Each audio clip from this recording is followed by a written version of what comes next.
4 PM Gujarat में आप सभी का स्वागत है और मैं हूं आपके साथ आकांक्षा यादव। दोस्तों, स्थानीय निकाय चुनाव से पहले गुजरात की राजनीति में वडोदरा शहर बीजेपी के लिए मुश्किलों का पहाड़ बनता जा रहा है।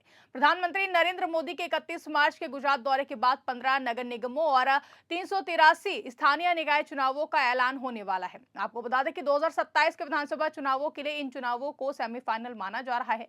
बीजेपी सत्ता में है और तैयारी में जुटी है, लेकिन वडोदरा में लगातार एक के बाद एक झटके लग रहे हैं। पिछले एक हफ्ते में बीजेपी के टिकट पर जीते 2 पार्षदों के साथ ही 6 बार विधायक रहे मधु श्रीवास्तव की दोनों बेटियां कांग्रेस में शामिल हो चुकी हैं।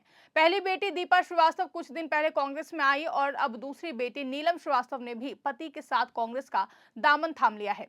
ये बीजेपी के लिए बड़ा सियासी झटका है। वहीं अब सवाल उठ रहा है कि क्या वडोदरा शहर में बीजेपी में सब कुछ ठीक है। आपको बता दें कि मधु श्रीवास्तव वडोदरा की राजनीति में लंबे समय से जाने पहचाने नाम हैं। वो वाघोड़िया सीट से 6 बार बीजेपी के विधायक रह चुके हैं। उत्तर प्रदेश के हमीरपुर से पैतृक जुड़ाव रखने वाले मधु श्रीवास्तव कायस्थ समुदाय से हैं। वो उत्तर भारतीयों के बीच वडोदरा में काफी लोकप्रिय रहे हैं, लेकिन पिछले कुछ सालों में बीजेपी में उनकी दूरी बढ़ गई है। 2022 के विधानसभा चुनाव से पहले उन्हें टिकट नहीं मिला। इसके बाद वो बीजेपी से नाराज हो गए। उनके भतीजे और अन्य रिश्तेदारों ने भी पार्टी छोड़ने की बात की है। वहीं अब उनकी दोनों बेटियां कांग्रेस में चली गई हैं। पहले दीपा श्रीवास्तव ने कांग्रेस ज्वाइन की। कुछ दिन बाद नीलम श्रीवास्तव ने भी पति के साथ कांग्रेस की सदस्यता ली। यह घटना बीजेपी के लिए सिर्फ एक परिवार का जाना नहीं, बल्कि वडोदरा में संगठनात्मक कमजोरी का संकेत मानी जा रही है। नीलम श्रीवास्तव ने कांग्रेस में शामिल होने के बाद कहा कि वो अपने पिता मधु श्रीवास्तव के रास्ते पर चल रही हैं। उनके पिता के भाई चंद्रकांत श्रीवास्तव पहले से कांग्रेस में हैं। दीपा ने भी यही कहा था कि वो पिता के पद चिन्हों पर चलते हुए कांग्रेस में आई हैं। आज सत्ता की आंखों में आंखें डालकर पत्रकारिता करना मुश्किल हो गया है। हमारे 4 पीएम नेशनल यूट्यूब और फेसबुक चैनल को, जिसे आपका प्यार और विश्वास हमेशा से मिलता रहा है, उसे बंद करके सरकार ने यह साबित कर दिया है कि वो आपके सवालों से कितना डरती है। मुश्किल दौर है, लेकिन हम ना रुके थे और ना ही रुकेंगे। हम सच के लिए हमेशा लड़ते रहेंगे। ऐसे में 4 पीएम यूपी को ज्यादा से ज्यादा ज्वाइन करें और स्वतंत्र पत्रकारिता को जिंदा रखने के लिए जितना हो सके उतना हमारा आर्थिक सहयोग करें। आपके सहयोग से ये जंग हम जीत कर रहेंगे। दोनों बहनों की कांग्रेस में आने से वडोदरा के उत्तर भारतीय और कायस्थ वोट बैंक पर असर पड़ सकता है। मधु श्रीवास्तव लंबे समय तक बीजेपी के मजबूत चेहरे रहे हैं। उनके जाने से पार्टी को स्थानीय स्तर पर नुकसान हो रहा है। राजनीतिक हलकों में चर्चा है कि नितिन नवीन के राष्ट्रीय अध्यक्ष बनने के बाद मधु श्रीवास्तव की बीजेपी में वापसी की अटकलें लग रही थी, लेकिन वो खुद नहीं लौटे। उनकी बेटियां कांग्रेस चली गई। वहीं ये सब कुछ उस वक्त हुआ है जब बीजेपी ने वडोदरा शहर में गुटबाजी खत्म करने के लिए बड़ा प्रयोग किया था। साल भर पहले पार्टी ने 40 से ज्यादा पुराने दावेदारों को दरकिनार कर गुजरात सेंट्रल यूनिवर्सिटी के deputy registrar doctor Jayprakash Soni को शहर अध्यक्ष बना दिया। सोनी पाटन से आते हैं, जिनका कार्यकाल 1 साल पूरा हो चुका है। अब उनकी पहली बड़ी परीक्षा नगर निगम चुनावों में है। उन्हें पूर्व शहर प्रमुख डॉक्टर विजय शाह के रिकॉर्ड को बनाए रखने की चुनौती है, लेकिन जिस तरह बीजेपी ने 2 पार्षद खो दिए हैं, उससे शहर अध्यक्ष की मुश्किलें बढ़ गई हैं। 2021 के नगर निगम चुनावों में बीजेपी ने वडोदरा महानगर पालिका में कांग्रेस को सिर्फ 7 सीटों पर समेट दिया था। वीएमसी में कुल 76 सीटें हैं। बीजेपी को 69 सीटें मिली थी।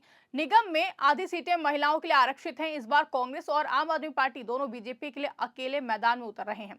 आम आदमी पार्टी भी मजबूती से तैयारी कर रही है। बीजेपी को दोनों तरफ से चुनौती मिल रही है। वडोदरा की राजनीति इन दिनों जोशी बनाम जोशी की चर्चा में है। बीजेपी के पास सांसद डॉक्टर हेमांग जोशी हैं, वहीं कांग्रेस के शहर प्रमुख ऋत्विक जोशी हैं।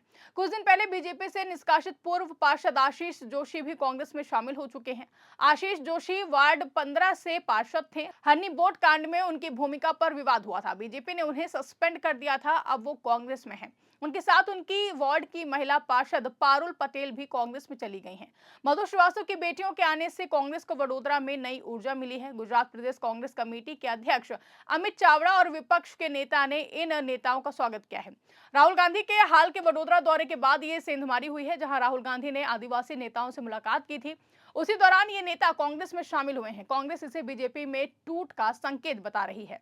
वहीं बीजेपी की ओर से अभी तक आधिकारिक प्रतिक्रिया सामने नहीं आई है, लेकिन स्थानीय स्तर पर पार्टी में हलचल मची हुई है। मधु श्रीवास्तव उत्तर भारतीयों के बीच लोकप्रिय रहे हैं और उनके समर्थक अब कांग्रेस की ओर रुख कर रहे हैं। वडोदरा में उत्तर भारतीय वोट काफी अहम है, बीजेपी को इस पर नजर रखनी होगी। आपको बता दें कि स्थानीय निकाय चुनाव गुजरात की राजनीति के लिए बहुत ही ज्यादा महत्वपूर्ण है। 15 नगर निगमों के अलावा 383 अन्य स्थानीय निकायों के चुनाव होने हैं।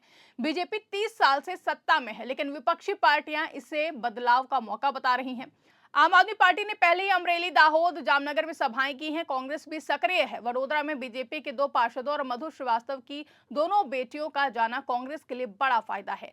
मधु श्रीवास्तव ने खुद बीजेपी छोड़ने के बाद नई पार्टी बनाने की घोषणा की थी। वो जिला और तालुका पंचायत चुनाव में उम्मीदवार उतारने की बात कर चुके हैं, लेकिन उनकी बेटियां सीधे कांग्रेस में चली गई। ये फैसला परिवार के अंदर भी चर्चा का विषय है। दीपा ने कहा कि वो पिता के रास्ते पर चल रही हैं। नीलम ने भी यही भावना जताई है। वडोदरा महानगर पालिका में 2021 में बीजेपी की 69 सीटों पर जीत बड़ी थी, लेकिन अब हालात बदल रहे हैं। हरनी बोट कांड ने बीजेपी की छवि को नुकसान पहुंचाया। आशीष जोशी का सस्पेंशन और फिर कांग्रेस में जाना पार्टी की अंदरूनी कमजोरी दिखाता है। शहर अध्यक्ष डॉक्टर जयप्रकाश सोनी को इन चुनौतियों का सामना करना है। वहीं कांग्रेस का दावा है कि वडोदरा में बीजेपी की दीवार में दरार पड़ गई है। आम आदमी पार्टी भी दावा कर रही है कि वो अकेले लड़कर अच्छा प्रदर्शन करेगी।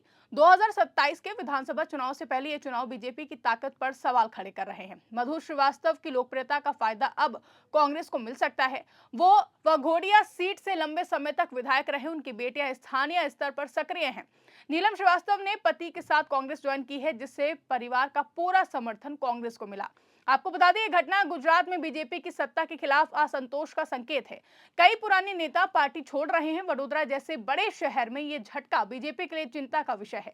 कांग्रेस ने इन नए सदस्यों को जिम्मेदारी सौंपने की तैयारी शुरू कर दी है। वो स्थानीय चुनावों में पार्टी के लिए काम करेंगे। बीजेपी को अब अपनी रणनीति बदलनी पड़ सकती है। वडोदरा की राजनीति में यह बदलाव आने वाले दिनों में और भी ज्यादा चर्चा में रहेगा। पीएम मोदी के दौरे के बाद चुनाव का ऐलान होने वाला है। उससे पहले बीजेपी को अपने घर को संभालना होगा। वहीं इस खबर पर आपकी क्या राय है, कमेंट करके हमें जरूर बताइएगा। फिलहाल के लिए इस खबर में बस इतना ही।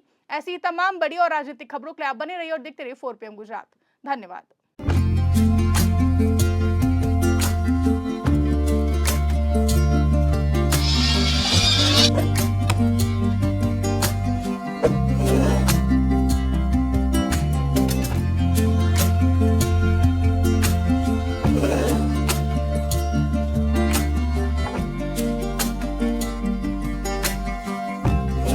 Thank you.